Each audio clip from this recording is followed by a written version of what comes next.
KGF 3 గురించి ఎదురు చూస్తున్నారా? అది ఎప్పుడొస్తుంది అనేది ప్రశాంత్ నీల్ కూడా చెప్పలేడు.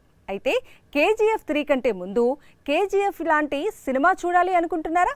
మరి కేజీఎఫ్ రేంజ్లో కాకపోయినా సేమ్ స్టోరీ రిపీట్ అవుతోంది. ఎమోషన్ మాత్రం ఇంకాస్త పవర్ఫుల్గా ఉండే అవకాశం ఉంది.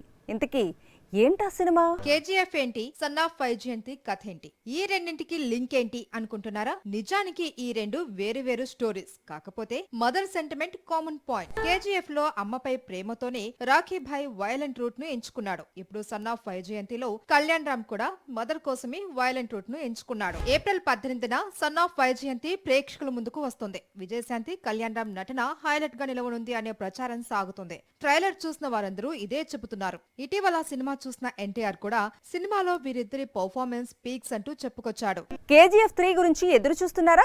అది ఎప్పుడొస్తుంది అనేది ప్రశాంత్ నీల్ కూడా చెప్పలేడు.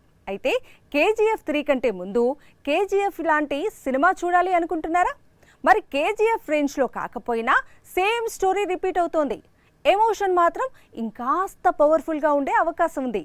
ఇంతకీ ఏంటా సినిమా? కేజీఎఫ్ ఏంటి, సన్ ఆఫ్ వైజయంతి కథ ఏంటి, ఈ రెండింటికి లింక్ ఏంటి అనుకుంటున్నారా? నిజానికి ఈ రెండు వేరు వేరు స్టోరీస్. కాకపోతే mother sentiment common point. KGF లో అమ్మపై ప్రేమతోనే రాఖీ భాయ్ వైలెంట్ రూట్ ను ఎంచుకున్నాడు. ఇప్పుడు సన్ ఆఫ్ వైజయంతిలో కళ్యాణ్ రామ్ కూడా మదర్ కోసమే వైలెంట్ రూట్ ను ఎంచుకున్నాడు. ఏప్రిల్ 18న సన్ ఆఫ్ వైజయంతి ప్రేక్షకుల ముందుకు వస్తుంది. విజయశాంతి, కళ్యాణ్ రామ్ నటన హైలైట్ గా నిలవనుంది అనే ప్రచారం సాగుతుంది. ట్రైలర్ చూసిన వారందరూ ఇదే చెబుతున్నారు. ఇటీవల సినిమా చూసిన ఎన్టీఆర్ కూడా సినిమాలో వీరిద్దరి పర్ఫార్మెన్స్ పీక్స్ అంటూ చెప్పుకొచ్చాడు.